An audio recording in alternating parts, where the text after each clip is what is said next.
Does that look okay? Yeah, you're fine. Okay, for sure. All right, well, good morning. Good Welcome morning. to day 4 of our retreat. So, this morning we're going to be focusing on limited preparation speaking. What are the 2 limited prep events? Remind us, please. Impromptu and extemp. That is absolutely correct. Impromptu and extemp. And so you've hopefully by now learned the basics about these events. I mean, I'll give you the Cliff Notes version right now, just in case you need a refresher, because I know it has been a while. Impromptu, you are given a topic. Often, but not exclusively, topics are quotations. You have a total of 7 minutes from the time that you begin reading the topic to read the topic, interpret it, or brainstorm ideas, develop a speech, and then present the speech. All that happens within the 7 minutes. There is no research or indeed any referring to outside materials, any preparation that you do prior to the tournament, which obviously you should be doing, and we'll talk about that. There cannot be any references that you pull up while you're preparing. You have to work within the confines of your headspace. So that's pretty much it. Those are the rules. Like there are not really many rules when it comes to impromptu, except for there is a time limit. You are given a topic, you present a speech on the topic within the 7 minutes, inclusive of brainstorming. Extemp is similar in some respects, similar in the sense that it is also a limited prep event, but different in the sense that the speech and preparation periods are distinct. There's 30 minutes of preparation followed by a 7-minute speech. Unlike impromptu, where you are not allowed to refer to outside materials during preparation, in extemp you are highly encouraged, and in fact you will fail miserably in extemp if you do not refer to outside research. And you are expected to cite sources in your extemp speeches, unlike impromptu. Extemp also differs in terms of its topical focus, whereas impromptu topics tend to be very broad, very general, allowing for opportunities to reflect on varying aspects of the human condition. Extemp deals exclusively with the field of current events. Typically, we think about 3 different areas of extemp topics. We think about domestic topics involving the United States, US policy, politics. Then there are international topics dealing with foreign affairs, which may include the United States foreign policy, but also includes just topics about other countries. And then the third group relates to economic considerations. And that might include specific industries, it might include broader economic questions. It's pretty much anything relating to the economy is fair game. So you can expect that at most tournaments there will be a combination of some organization of those topics distributed throughout each of the rounds. So that's the high-level overview. Any questions about the high-level overview? Again, just basic refresher stuff.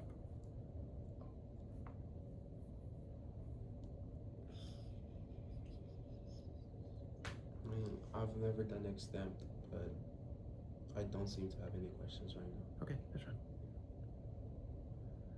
fine. Cool. So the way I'll break down this lecture, and by the way, I should give credit to where I'm getting this lecture from. This is mostly derived from a document that's somehow floated around and made its way to me. It was written by someone at Western Kentucky University, which is a 4-year school. They do a lot of limited prep, and they are quite good at it. So this is not necessarily my knowledge here. This is me absolutely shamelessly stealing people who are far more skilled at limited prep than I am. So let's start off by, okay, answering the question. I want to win in limited prep very, very badly. I want to be the best who ever was, like Ash Ketchum in the Pokemon series. What do I do?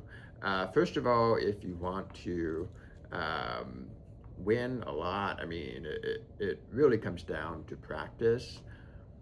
In limited prep, more than anything, practice is what determines your eventual skill ceiling. It's not like a persuasive where, yeah, there's, you have to write the speech, but eventually you write the speech and then all you're doing at that point is just polishing and rehearsing, right? There's not a whole lot that needs to be done in terms of,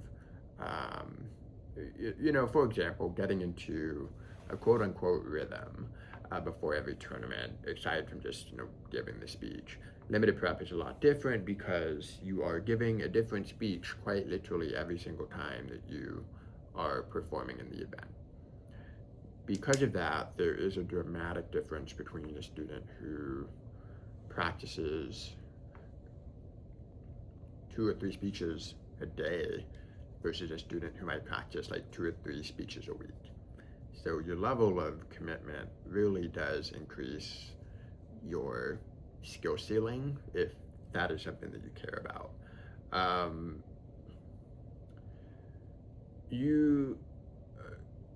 You can also, and the specific advice that's given here is if you really want to get good at impromptu, practicing 2 impromptu speeches a day on your own without a coach, just on your own, is a great benchmark.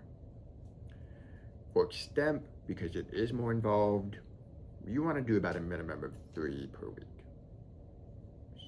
So impromptu 2 per day, extemp 3 per week. These are minimums though, these are not maximums. So the more you do, obviously the better. There's also some value in doing what we would call like speech prep, like flowing a speech, but then not actually giving the speech. Basically just to practice the process of developing a speech more so than just delivering it. Particularly with impromptu, you can do a lot of this like in very rapid succession, like topic prep, topic prep, topic prep, topic prep. Like you can literally prep, 10 different speeches in the span of 30 minutes. And that can be great practice for when you are practicing the brainstorming process for real speeches. So obsessive practice allows you to gain a greater understanding of your strengths as a speaker, your weaknesses as a speaker, to weed out ineffective arguments and examples before you use them, and to identify effective ones. So practicing is really the name of the game here. There's no shortcuts to getting good. Like I can give you theoretical advice, conceptual understandings of the event, but the metaphor I like to use is if you're just listening to like the theory, it's kind of like reading a book about weightlifting and then never actually going to the gym to lift any weights. It's like, yeah, sure, you can read about it, but you're never actually going to get stronger, right? Practice is the only way you'll get stronger. Question. Would you recommend recording your own speeches? That's a great idea. Or is is there value in just like rewatching it or like doing absolutely. Okay. Absolutely. This is true of any individual event, by the way. Recording your speeches is one of the best things you can possibly do, because all of us have tunnel vision. When we're speaking, we don't see the stuff that we're doing. Like we have habits, we have tics we don't even realize that we have until we actually watch ourselves. And moreover, when your coach is giving you feedback and they're saying, you're doing this or you need to do this, a lot of times that's hard to process because we're not seeing it ourselves. But when you record yourself, you do see it. So yeah, absolutely, that's a great thing.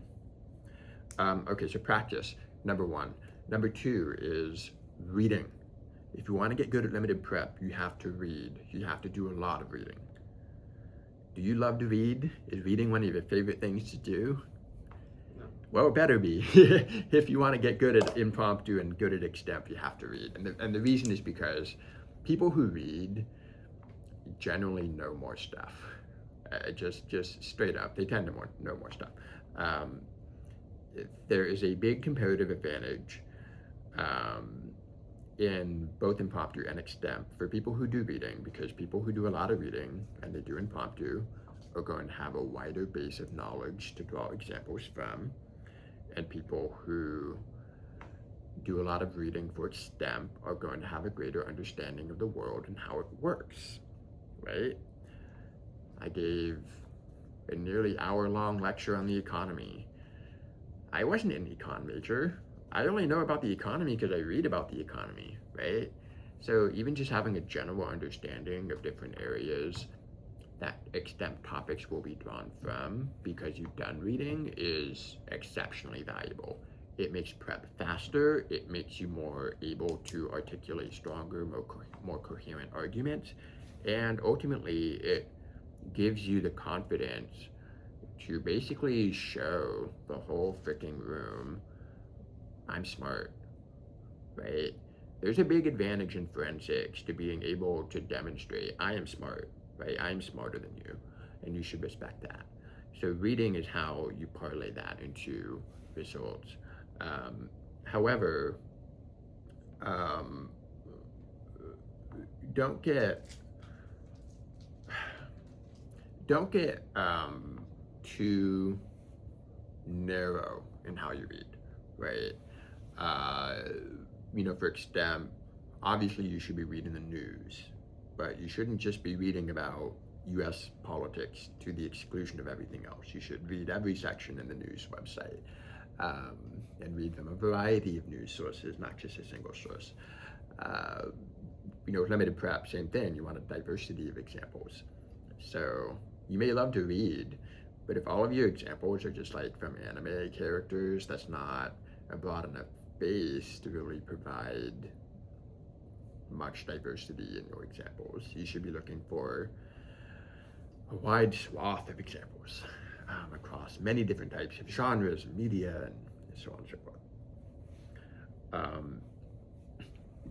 The other thing with reading is you need to take notes, because we read stuff and then we forget it. When you do impromptu in particular, it is so crucial to have an impromptu notebook, which is your repository of your notes that you're able, between tournaments and before rounds, to read through, to remind yourself, here's all the things I know, right? A good impromptu notebook will, regardless of whether it's a digital format or a physical format, each of your examples will be organized. They will have basic information about the context for the example, the who, the what, the when, the where. They will have some narrative detail included, and they will have like a list of themes that the example is applicable to.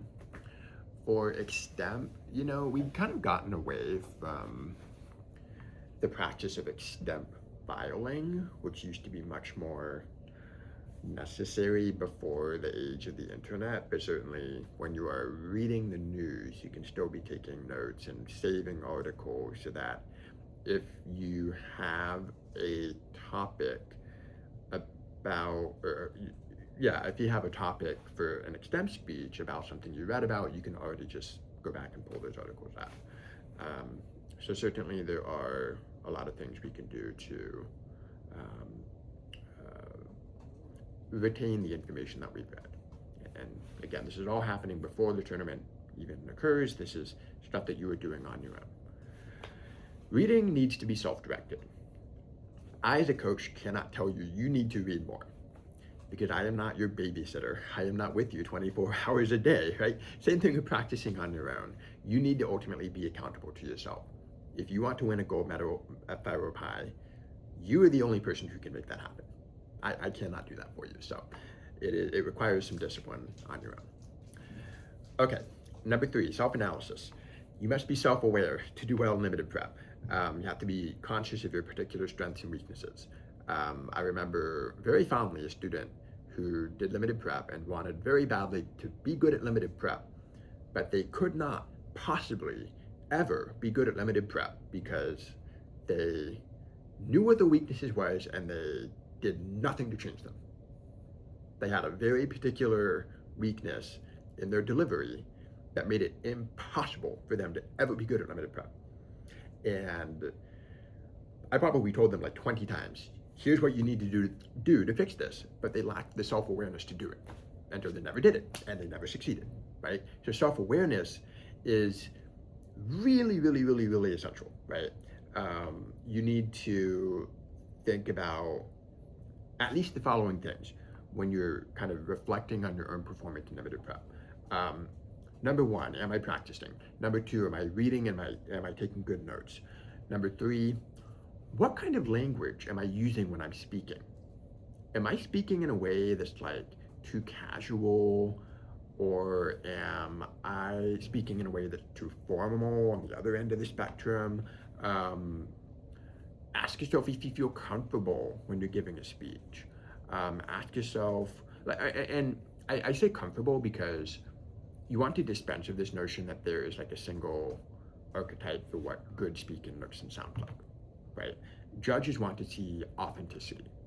I know the word is overused a lot now, but judges want to see not you acting like somebody else or pretending to be somebody else, but they want to see you at your best, at your authentic, most compelling, most persuasive self, right? So you want to know what that is. You want to have the self-awareness of what that is and then do it. Perhaps you do not know what that looks like yet. That's what we're for, right? As coaches, we try to bring out your best authentic self.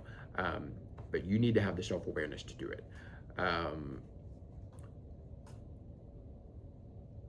Things like humor. Some people try to force humor, right? But that's not them. They're not authentically funny. And so humor falls flat. That's a great example, right? So, if you're a serious person, then yeah, I mean, that should be reflected in how you speak. Number 4, consistency. Really the name of the game, and the reason why practice is so important is you develop a rhythm, you develop consistency, you do the same thing over and over and over and over again, and you do it in a certain way, and then you kind of lock in, right? Everything becomes just second nature. It's kind of like how, after doing hundreds and hundreds of debate rounds, I can just not even prep and just walk into a debate if I wanted to and just do it and know what I'm doing because it's just force of habit, right? So this is not to say that once you pick a certain style that you're locked into that. However, it does mean that you should be trying out a style for an extended period of time, seeing if it works, seeing if you're getting results, and so you want to develop a sense of rhythm, a sense of consistency, and certainly I also want to emphasize that for impromptu, I am not telling you to use the same examples over and over. That's not allowed, right? You still need to be faithful to the intent of the event, but you do need to have a sense of consistency in the way that you are delivering a speech. Okay, so those are top-level, high-level things that you should philosophically be doing as a general approach to these events. Questions?